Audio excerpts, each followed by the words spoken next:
not to be complicit in the Trump administration's law-breaking in the United States of America.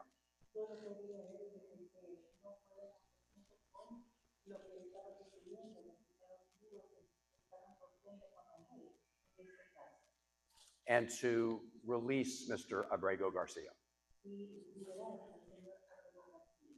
And as I reported to you yesterday, the Vice President said he would not agree to his release at this time.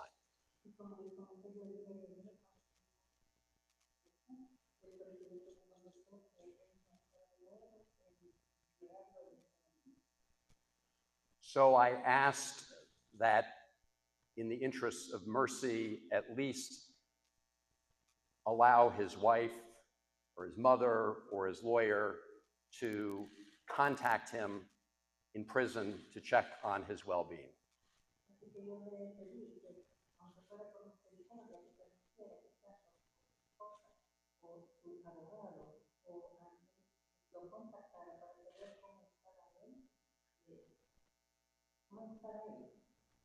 And the Vice President was not willing to agree to that request.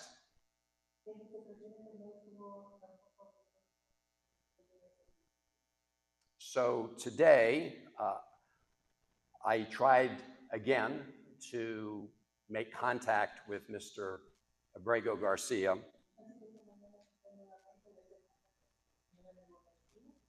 by driving to the CCOT prison. I was accompanied by Chris Newman, who is the lawyer for Mr. Abrego Garcia's wife and mother.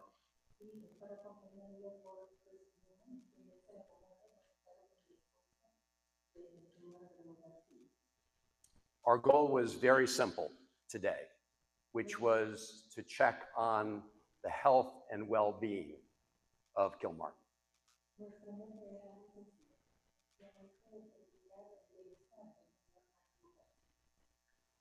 But we were stopped by soldiers at a checkpoint about 3 kilometers from CCOT prison.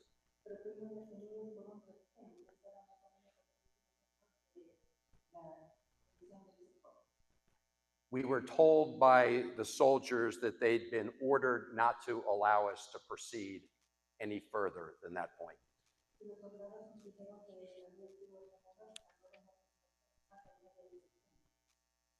I should point out that since Mr. Abrego Garcia was illegally abducted and sent to CCOT, he has had no communication with anybody on the outside.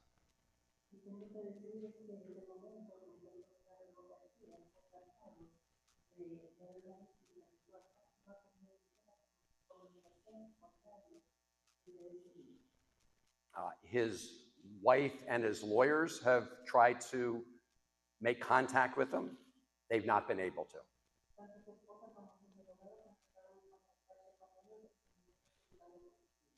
His mother wants to make contact with him. She's not been able to. And I, of course, have tried to make contact with him because he resides in the state of Maryland, and that is where his wife and mother and brother also reside.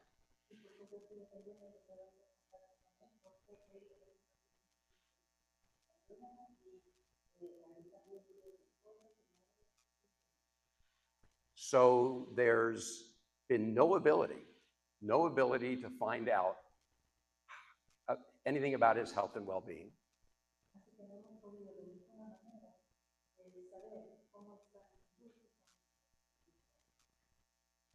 The U.S. Embassy here has not been asked by the Trump administration to inquire about his health and well-being.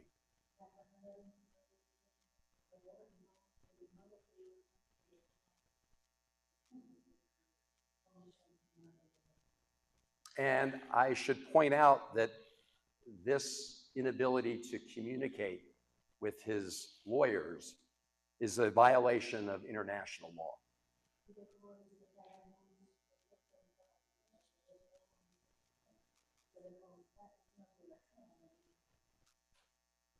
El Salvador is a party to the International Covenant on Civil and Political Rights.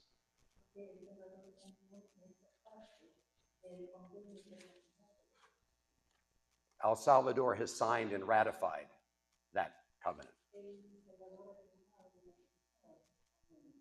And that covenant says, and I quote, "A detained or imprisoned person shall be entitled to communicate and consult with his legal counsel," unquote.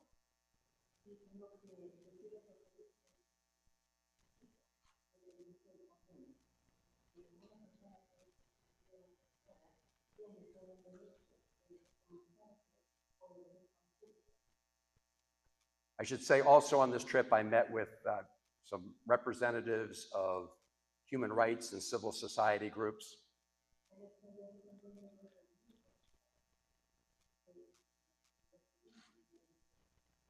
Who expressed concerns about many things, including the inability to communicate with prisoners in CICAT.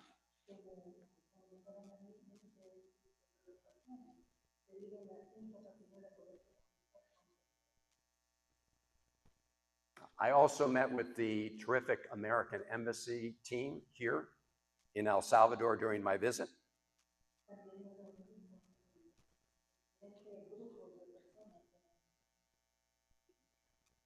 And we discussed the full range of important bilateral relations between the United States and El Salvador.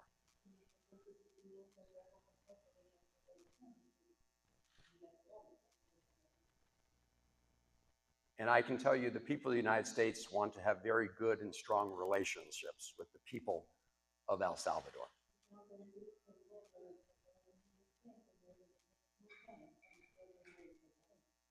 In my state of Maryland, we have a very vibrant and successful Salvadorian community.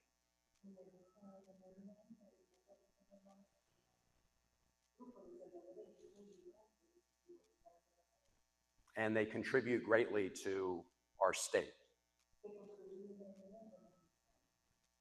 And so we'd like to see more economic relationships, stronger economic relationships and investment in El Salvador from the United States.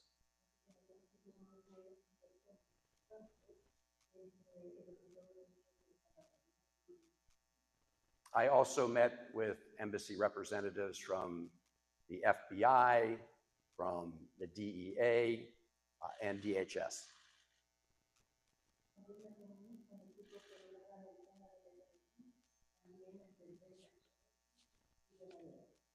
And we have a long-time common goal between the United States and El Salvador to crack down on transnational gangs like MS-13.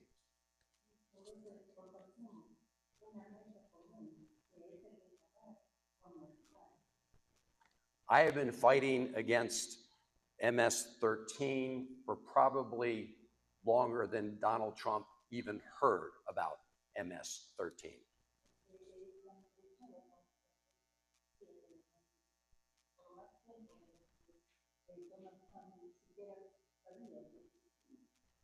And they're trying to make this case about Kilmar all about MS-13. When in fact, the judge in the case has said they've not provided substantial or any significant evidence to back up their claim.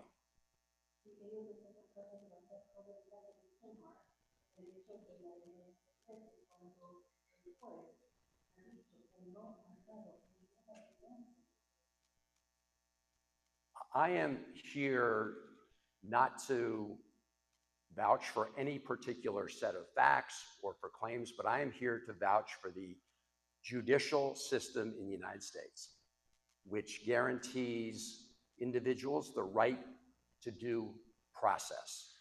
And that is the difference between being illegally detained and abducted, like Kilmar Abrego Garcia, and the right to have your day in court and present the facts. Everybody gets to present the facts to a judge, and the judge has looked at those facts and so far concluded that Mr. Abrego Garcia was illegally abducted and taken out of the country and now sits illegally in CICOT prison in El Salvador. And we need to make sure that the court system works and due process works, because if you take it away for any individual, it's a very short road to taking it away for every American.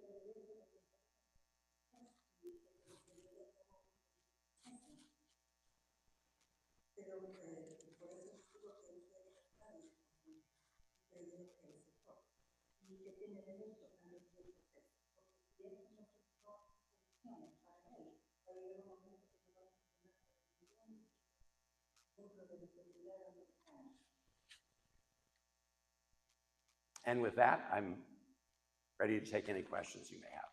En este momento vamos a abrir la oportunidad de prensa de preguntas y respuestas. Por favor, les pido que se identifiquen con el medio que representan y digan su nombre, por favor. Yes.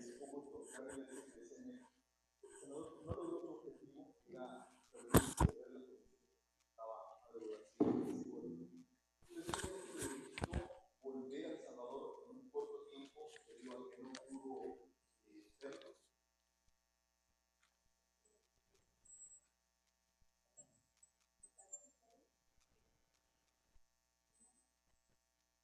Yeah.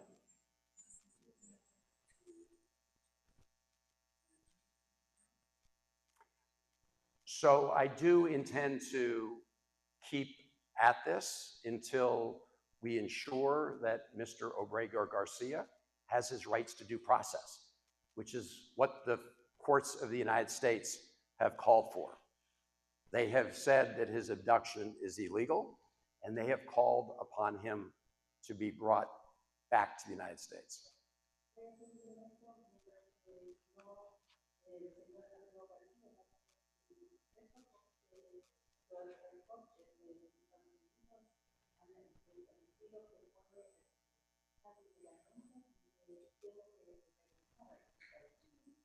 So I will keep at this, but I can assure you that while I may be the first senator and first member of the United States Congress to come here to El Salvador in this case, I certainly will not be the last. There'll be many more coming.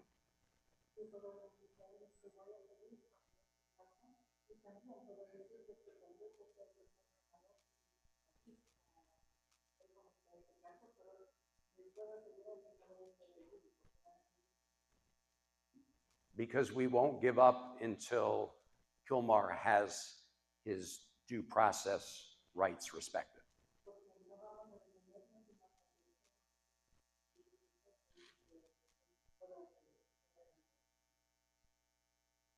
Siguiente pregunta.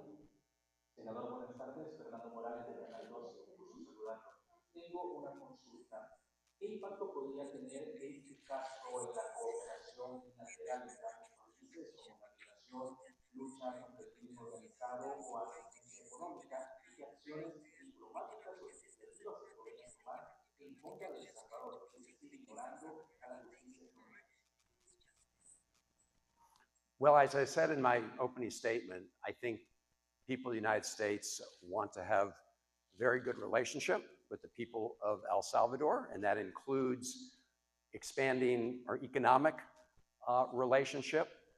But I will say that if the government of El Salvador remains complicit in the illegal detention of Mr. Abrego Garcia, in CCOT prison, then there will be, I think, actions proposed, certainly, to take until we resolve this very important issue.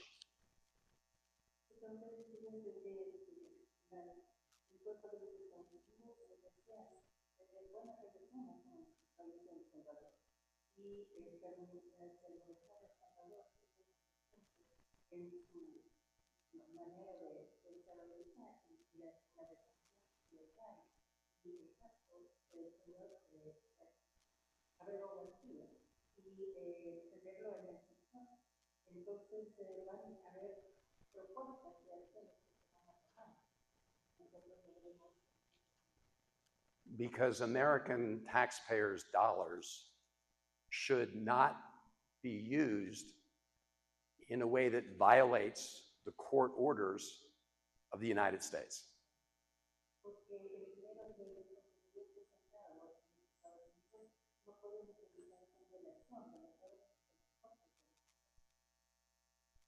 Siguiente pregunta. Buenas tardes, senador. Le saluda también a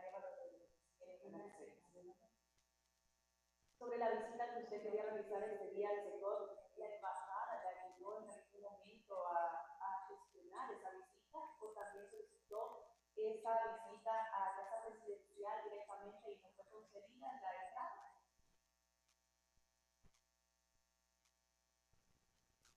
So two steps were taken.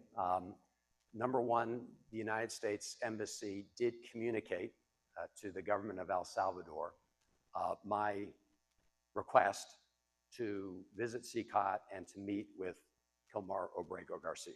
So they relayed my request to the government of El Salvador. And then yesterday when I met with the Vice President, I asked again about exactly that, about chance to go see Kilmar Abrego Garcia. And again, I emphasized that my goal in visiting with them was to check on his health and his well-being.